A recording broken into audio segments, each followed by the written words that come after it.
All right, happy Sunday, everyone. Welcome to episode 13 of The Journey of Sunday. I'm Andrew Carruthers from The Journeyist.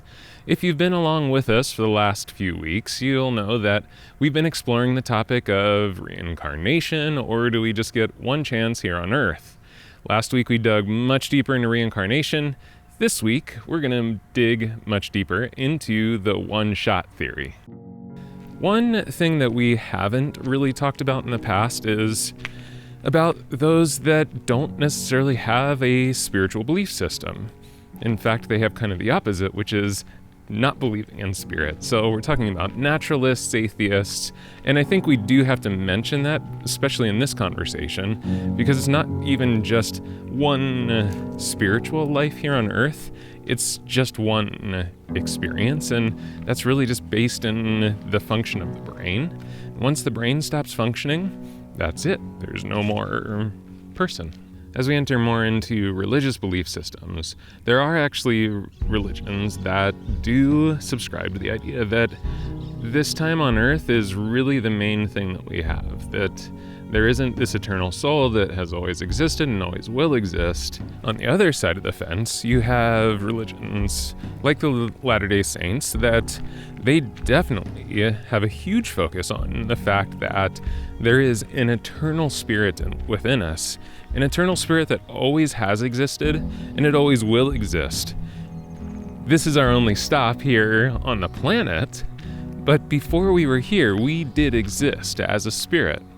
And our body here on Earth is patterned after that spirit. With this discussion, one of the places my mind always goes is, well, what's the purpose? What are we doing here?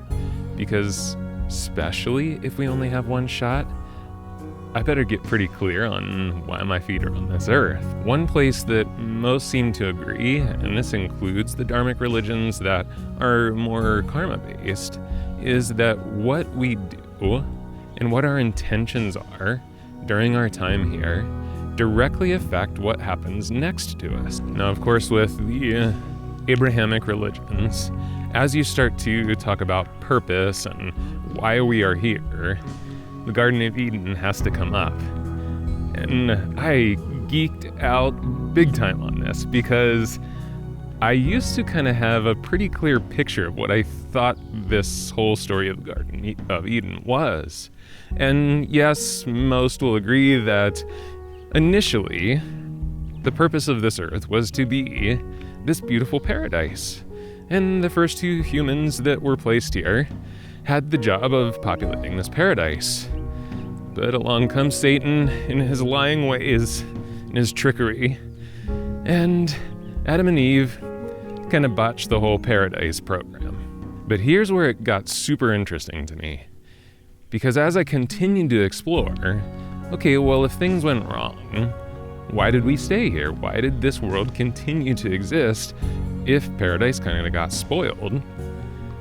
And the answer that came up so often was that our experience here is to understand what suffering feels like, what the lies of Satan, what the experience of those lies is like. And it took me back to some of the Eastern religions, because so much of what we go through is so that we can understand the light.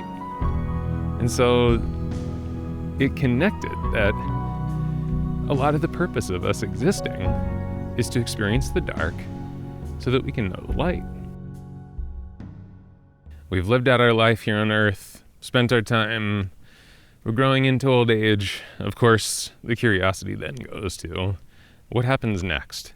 And for a great number of the Abrahamic religions, it's pretty clear and it's pretty simple. It's the story that we're all fairly familiar with, which is after we pass, then we are judged.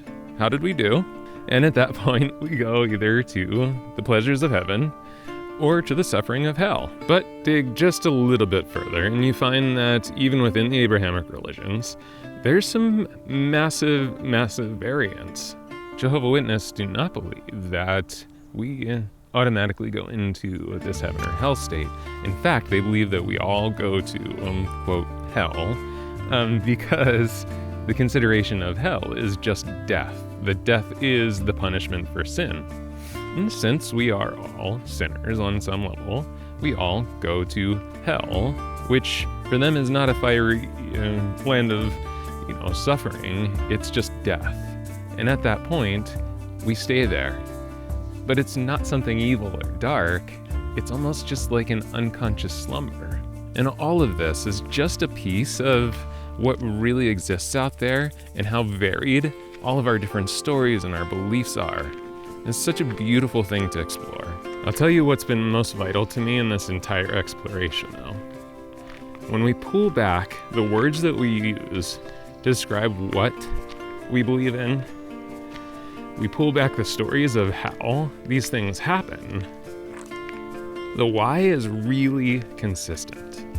And almost universally, it's simply to be a good person, to treat ourselves and to treat others with compassion and with love, and continue to explore to find that connection that makes us more than just a bag of flesh and bones and blood. So again, I want to thank you for taking this little journey with me. This has been a fascinating one for sure. It's been really difficult to try and whittle it down to just a couple pieces to offer in these videos. But I really want to put out this request. I really want to hear from those of you that aren't sure about what you believe. Because I think it's easy to talk about this stuff when you feel very secure in your beliefs. But I truly want to hear from those of you that are still looking for that answer.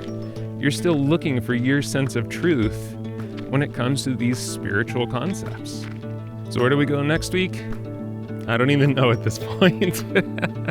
Like I said, this has been a big one for me, so I'm a little exhausted. But I promise I'll find something, and I'll see you next week on episode 14 of The Journey of Sunday.